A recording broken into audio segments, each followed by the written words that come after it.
Hello everyone and welcome to this University of Kent webinar, today looking at post-application.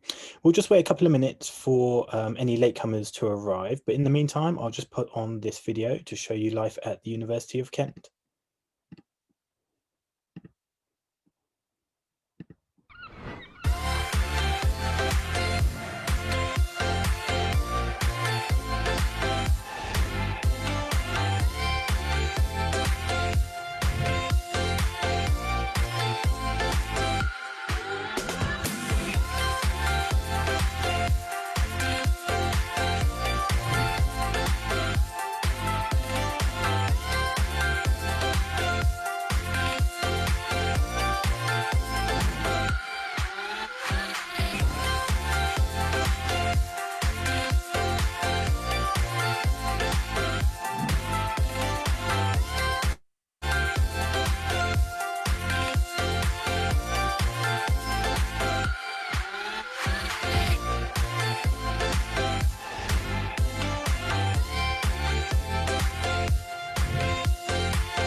Okay, some fantastic views of our campuses in both Canterbury and Medway there. I'll just pop back up and get the webinar started. So hello, my name's Russ. I'm one of the recruitment officers at the University of Kent. And it's my great pleasure today to welcome you to our webinar on post-application. I'm also joined by my colleague John, who will be lurking around in the Q&A section. So any questions you have as we go through the presentation, feel free to pop them in there and we'll answer them either at the end or John will answer them as we go through. So let's get started. Okay, so post-application, basically what happens after you've made your application to either University of Kent, hopefully, or the other institutions you're applying to. So here's what we're going to cover today. We'll look into the application timeline to go through things you might have missed. We'll also cover some interview techniques and things to consider if you're invited to interviews. how to go about making your final choice, and then we'll finish up with some information about UCAS Extra, clearing and adjustment. So the application timelines. Hopefully everybody who's watching this webinar right now has made their application to UCAS. You haven't reached the deadline yet. If you're applying for any university which isn't either Oxford or Cambridge, or you're not applying for medicine, dentistry, or veterinary science, you are still able to submit your UCAS application right up until January the 15th. So still plenty of time. I would urge you to get your application in as soon as possible, really, because in January, universities get tons of applications come in. So it is important to get your application in sooner rather than later. Of course, if you are hoping to go to either Cambridge, Oxford, or to study medicine, dentistry, or veterinary science, that deadline has now passed. So you will have to wait until next year to apply to those subjects and institutions. So once we get to the application deadline, January the 15th, this is really what this presentation is going to cover. And firstly, some things to consider immediately. You might want to start thinking about accommodation options for the universities you've applied to. And we're going to look at how that happens on this slide here. So usually, depending on the university you're interested in, you will apply online. If Kent, for instance, University of Kent was your first choice university, once you make that decision, you will be guaranteed a place to live on campus. Other universities do things slightly differently. So again, going back to your research, knowing exactly where you've applied and how they go about their accommodation application is key. And then also find out whether those institutions will offer accommodation for, if you make that institution your insurance place, for instance. At the University of Kent, we have accommodation application deadline of the 31st of July. We won't actually allocate any accommodation until we know who's coming later on in the year in August 2021. So nothing to worry about if you don't hear anything back as to where you've been allocated. Some other factors you probably want to start considering as well is looking into student loans and how you can finance yourself through university. You can apply for any sort of student loan on Student Finance England. You'll see on the left-hand side here the sort of documentation you'll require, so the passport, national insurance number, and your bank details. You don't require a confirmed place as an institution to start the student finance application. So really, really important to know that you can start making your application as soon as you've got an offer back from the university. And it can take quite a while for Student Finance England to process all the documentation and applications that they're getting. So do bear that in mind. It can take quite a while, so try and do that as soon as possible. In terms of what is available, we've got a quick summary sheet just here. So on the left-hand side, you've got your governmental support that can include tuition fee loan and living cost loan. We've got the cost for 2020 academic year start here. We don't actually know the cost for 2021 at the moment, but as soon as we do, we will update our literature and website with that information. And then also universities will have their own financial support packages available as well, which you may or may not be eligible for or to apply to. But do look into those, and also certainly on the right-hand side, look into scholarships and bursaries, because that's free cash that goes directly to you as a student. So lots of different avenues for funding while at university. Going back to our timeline now, as I said, you've submitted your application by the 15th of January, but then between November and March is usually when universities will start inviting students to what we call applicant days. And it's November and March, it's quite different, it's quite difficult to see why we would go all the way up to January, but now we're going back to November. But you may have submitted your application back in September. So between November and March, we have this window where we invite students to applicant days. And applicant day is very much subject focused, a lot more subject focused than open days, for instance. And we certainly appreciate that during these troubling times, you may not be able to visit the university in a physical sense. That's why lots of universities, University of Kent included, are running webinars, for running applicant days online, which fair enough isn't quite the same, but you do get an experience there. And hopefully as things improve going into 2021, you will have the opportunity to visit campuses. But the main part of an applicant day obviously is to visit the campus, either in person or online. You'll be able to see campus buildings and accommodation options. And you can also, if you can go onto campuses, bring friends and family to get their advice and feelings about that institution as well. And then also we offer taster sessions, so you can be involved in lectures, seminars, or workshops, very subject specific, so you'll know exactly what it's like to study at that institution, studying that subject. And during an applicant day, you may also be invited for an interview. Interviews are a fantastic way for us to get to know you more as an applicant, and also for you and as an applicant to get to know that institution a lot better as well. So let's look at some of the interview formats and things you could be asked to take part in on an applicant day. We've got our one-to-one interviews, which is where you'll sit down with an academic or a member of the admissions staff and really talk about why you want to study at a certain institution. And then we also have other options available as well. So it might be a panel interview where you're in front of 3 or 4 different members of staff. Obviously, in these troubling times, you may have Skype or telephone or online interviews as well. Group interviews are available to see how you interact with other applicants. And then also in the bottom left, you'll see multiple mini interviews, or what's more commonly known as MMIs. Those are particularly favourable, particularly amongst the medical schools, but also other institutions and other subjects can run them as well. And it's really an opportunity for you to go to different stations, answer specific questions at those stations, and they're all independent of each other. So you don't have to feel like you've messed up on one station and then that will ruin your entire interview. You can forget about that station and move on to the next stage. So they're really useful. Other subjects will also ask you to possibly take admissions tests, and we've got the LNAT here. So some institutions will use law admissions tests. So look into those depending on where you've studied or where you're applying to as well. And you might also be able to take part in various different practical workshops. Great experience, great way to show your skills.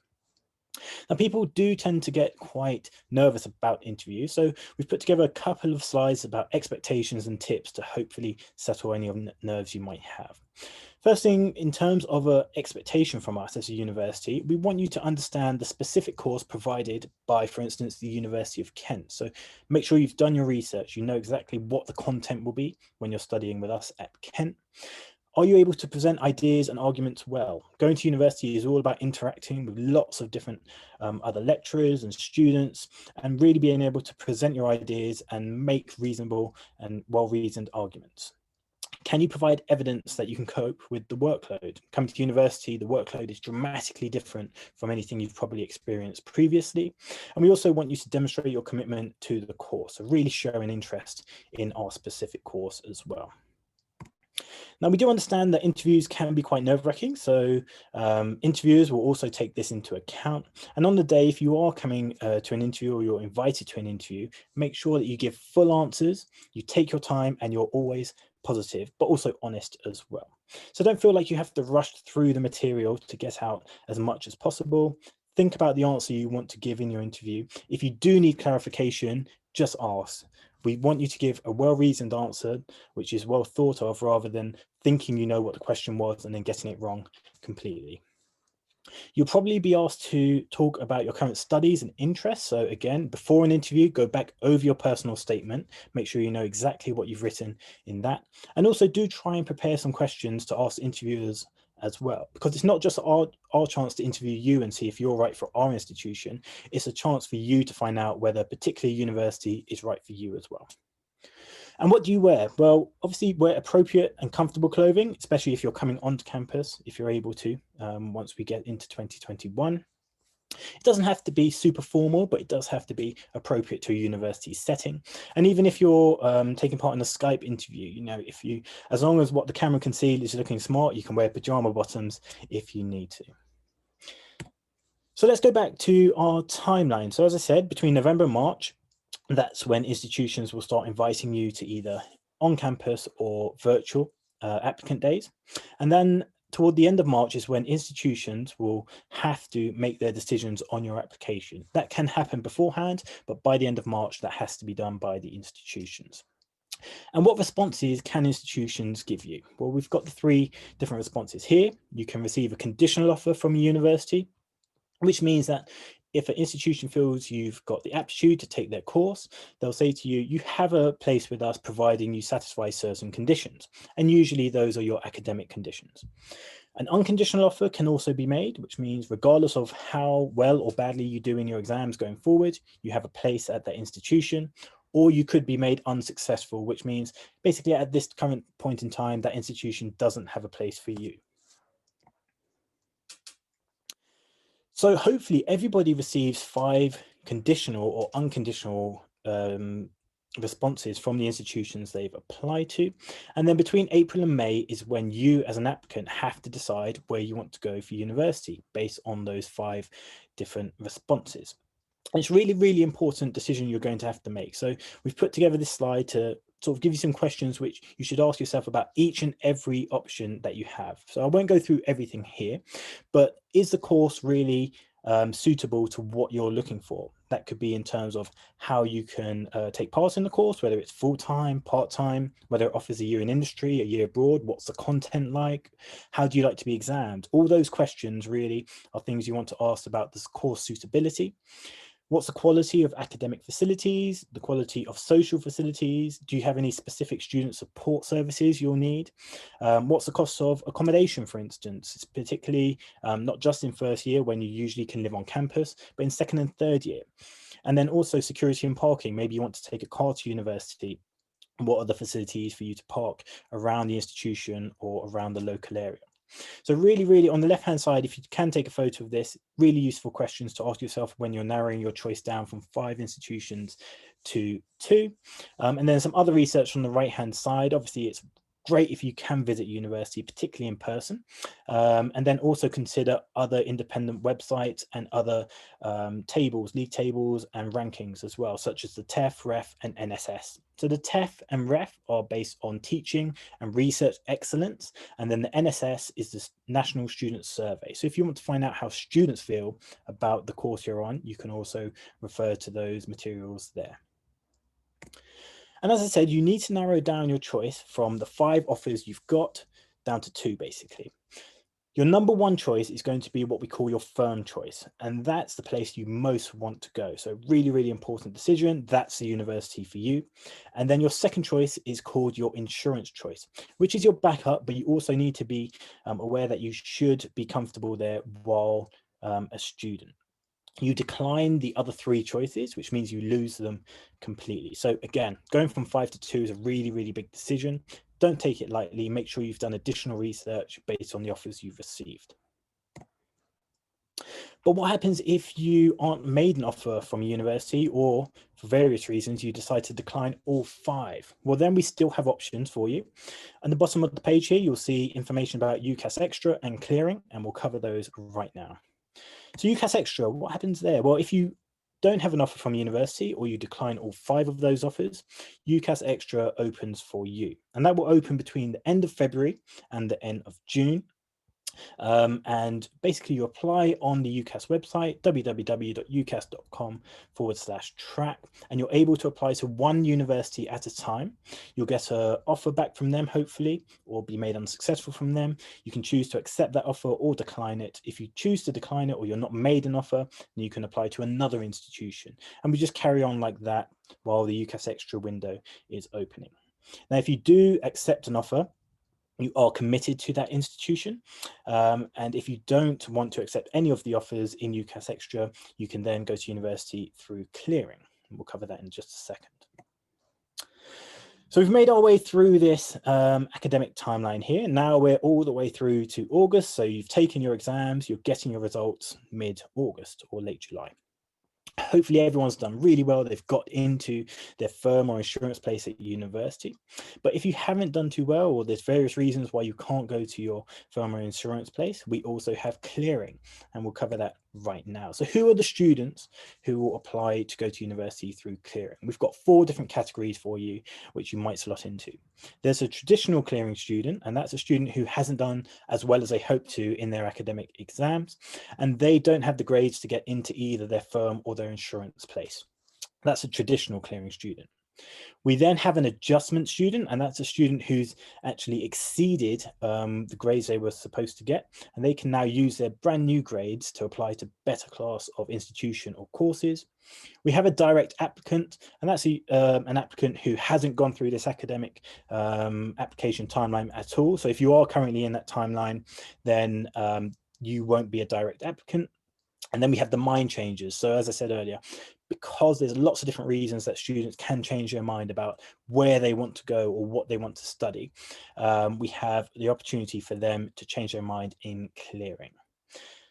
Now, clearing has had a bad rep, but over the last few years, lots more students are going to university through clearing. And clearing is basically a way for universities to fill any vacancies they have after A-level results day. It actually opens in July and will run all the way through to October. And you can apply for a course in clearing, providing you're not holding an offer from a university and that course still has places. Now, even if you have done well in your exams, you can still look at options through clearing. There are still pathways to go to different universities, as I said before, if you've changed your mind. We've got a very quick video now to give you an experience of what it's like to go through the clearing pathway from one of our students. So I'll just play that for you right now.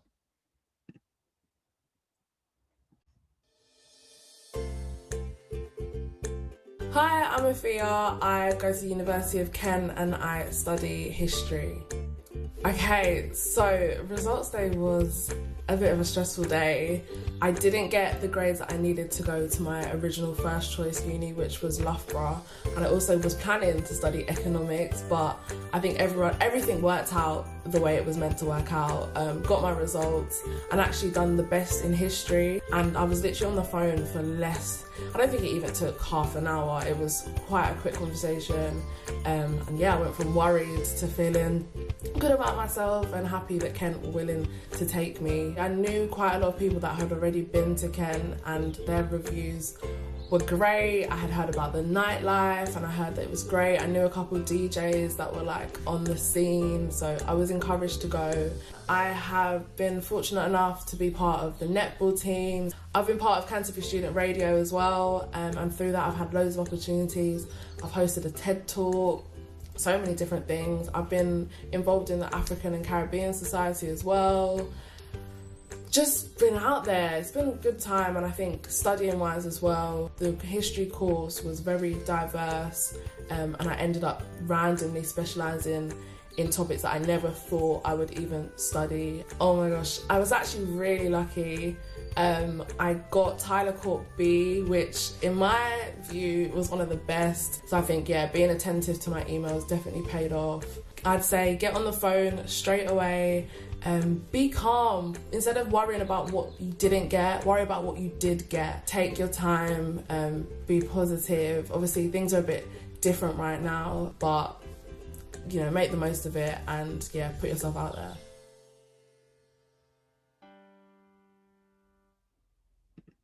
Great experiences there from Afia.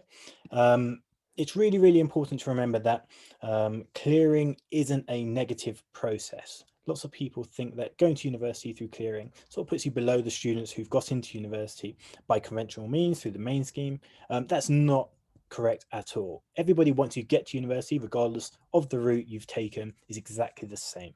So do look into options if you have to go into clearing. Make sure you do your research about the institutions. Again, it's almost like going through the entire UCAS process again in terms of the institution you're looking for, what's the course like, what's the content like, and don't rush that decision either. Some universities will give you a deadline as to whether you want to accept their clearing offer. It is important that you don't rush. If you need more time, speak to the university, say, I need to take more time to make this decision. It's vitally important. The next part of clearing what we're going to look at is adjustment. And as I said before, adjustment is for students who've exceeded the conditional offer, the conditions of their firm offer. And adjustment opens on A-level results day, so mid-August until the end of August. It's totally optional. Not everybody has to go through adjustment.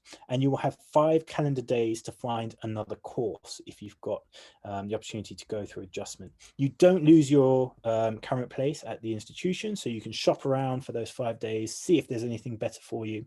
And if not, you're still going to your firm institution. So do bear that in mind as well. That pretty much wraps up what we were going to cover today in terms of the post-application process. So hopefully that's been pretty clear for everybody. At this point, I'll invite John to come on the line with any questions that we've had. All right, we haven't had any questions so far, but there's a few minutes now if anybody wants to submit anything wondering about. Brilliant. Okay, so as John said, he and I will stay on the line for any questions that do come in. And in the meantime, I'll just play you one final video about life here at the University of Kent.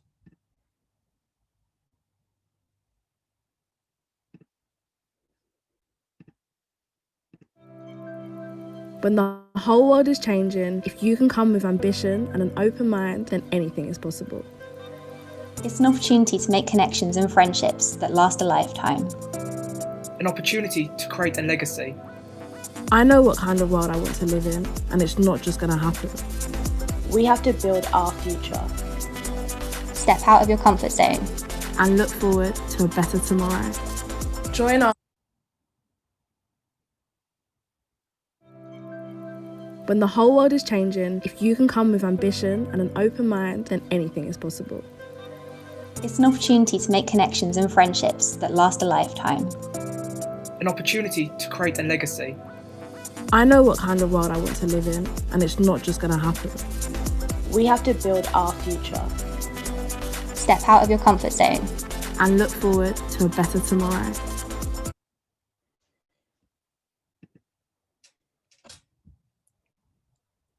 Okay, John, have we had any more questions?